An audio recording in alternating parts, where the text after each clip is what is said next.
Evet, şimdi arkadaşlar bakın buraya kadar geldik. Artık bir ovallik vermemiz gerekiyor. Yuvarlağa vermemiz gerekiyor. Şurada bir ovallik vermemiz gerekiyor. Şimdi onu nasıl yapacağız? İşte önemli noktalarından birisi bu. Evet, şunu şöyle koyalım. Sürekli çünkü ölçerek gideceğiz. Ben yine çalışma boncuklarımdayım. Şurada. Şimdi normal şartlarda 3 alıyorduk ya. Şimdi burada böyle bir dönemeç olması gerektiği için, yani örgünün bu tarafa doğru, yani sola doğru eğilmesi gerektiği için oraya arkadaşlar bir boncuk fazlalaştırmam gerekiyor. Şöyle yapıyorum. 5 tane alıyorum şimdi. 5 tane alıyorum. Evet. Ve yine çıktığım boncuktan geri dönüp yan tarafındaki komşuya ilerliyorum. Evet. Burası önemli. Şimdi çektik arkadaşlar. Evet. Buraya geldiğimde de bu ikili boncuğu, burada tek boncuk kalıyordu ya. Bu ikiliyi ben tek boncuk gibi düşünüyorum. Aynen işlemime devam ediyorum. 2 tane alıyorum ve buradan buraya ilerliyorum. Bakın şöyle. Tekrar komşuma gidiyorum. Şu. Yine 2 tane alıyorum. Gene buradan bir taneden ve buradan. Bakın bu önemli. Önemli. Dörtlü grup. Evet. Şöyle geldim. Şimdi yine kristalin içerisinden geçiyorum. Arkadaşlar burada şu 2 taneyi bir boncuk gibi düşünüyorum. Ve ikisinden birden geçiyorum. Şimdi tekrar kristalimi alıyorum. Buraya yerleştiriyorum. Evet. Peki bunu ne kadar yapacağım? O şu taşın ovalliğini yakalayıncaya kadar. Evet. Şimdi bir tane daha aynı teknikte örüyorum. Bakın yine burada 3 tane boncuğumuz var. 1, 2, 3. Yani çalışma boncuğu olarak. 3 tane. Evet. Şimdi yine giriyorum. Önemli bu. Burada da 5 alıyoruz.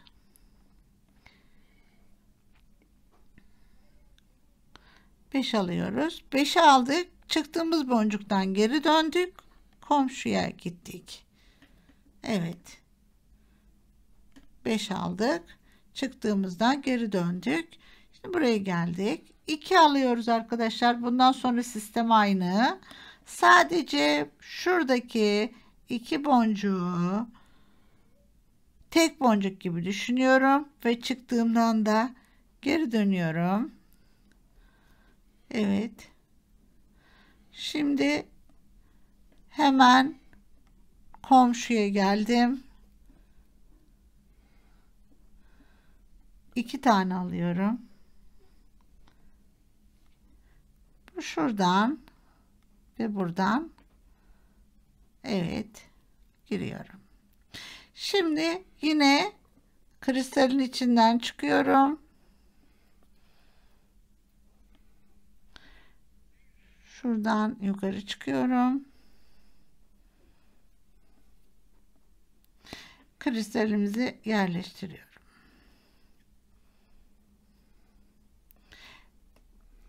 Evet. Daha henüz tam bir dönüş olmadı.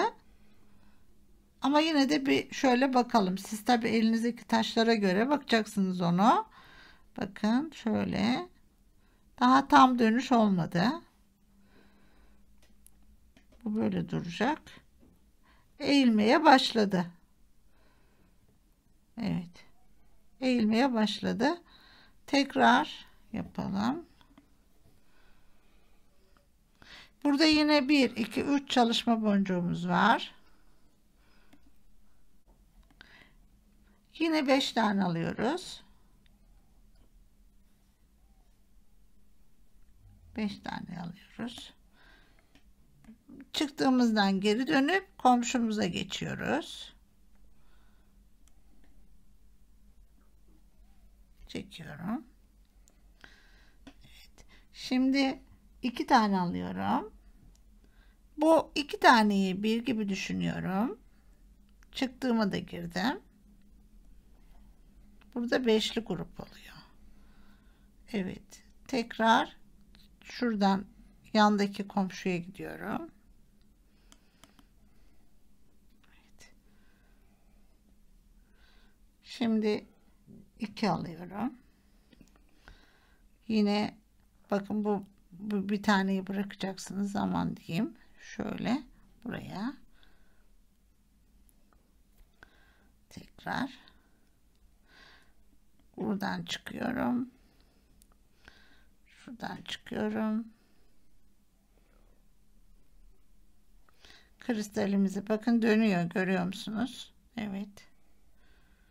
Kristalimizi yerleştiriyoruz. Buradan. Bayağı bir ovallik var orada. O nedenle bir tane daha yapabilirim. Şöyle koyayım. Şu. Şöyle duracak. Bir tel takmanıza gerek yok içine. Evet, devam ediyorum. Bir tanecik daha yapayım.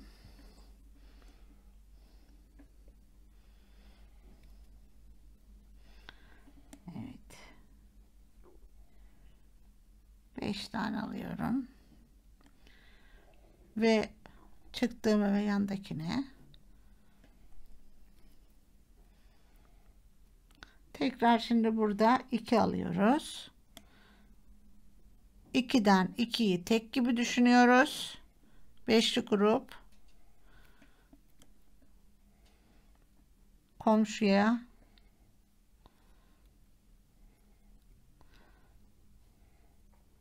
tekrar şimdi 2 alıyoruz. Şuradan ve buradan. Şimdi bu dörtlü grup itiyoruz. Evet. Bayağı bir döndü. Bunu da bir koyalım. Evet. Buradan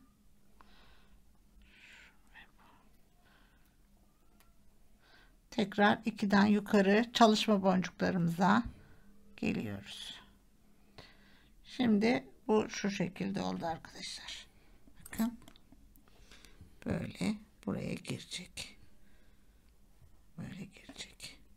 Bunu da ovalliğini verince o da kendini toparlayacak. Şurada da damla şekline getireceğiz. Evet, ben şu kısma kadar öreyim. Çünkü şu şekilde devam edeceğim. Yine normal naz örgü. Evet, 3 tane alıyorum. Bundan sonra dönüş yok. Hani böyle ikili yapmamıza gerek yok. Yeter bu. Devam ediyorum. Bakın 3 aldım. Şimdi hep dörtlü gruplar yapıyorum. 4. Evet. Şu. Tekrar komşuya ilerle. 2 al. Buradan ve buradan. Şimdi şu.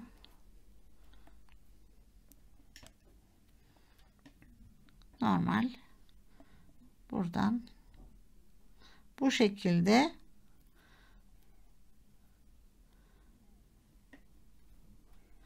evet, bakın bu normal oldu. Şöyle dönüyoruz, bakın şöyle bu şekilde. Orayı döndüğümde zaten düzelecek o. Böyle. Şöyle buraya kadar geleceğim. Evet.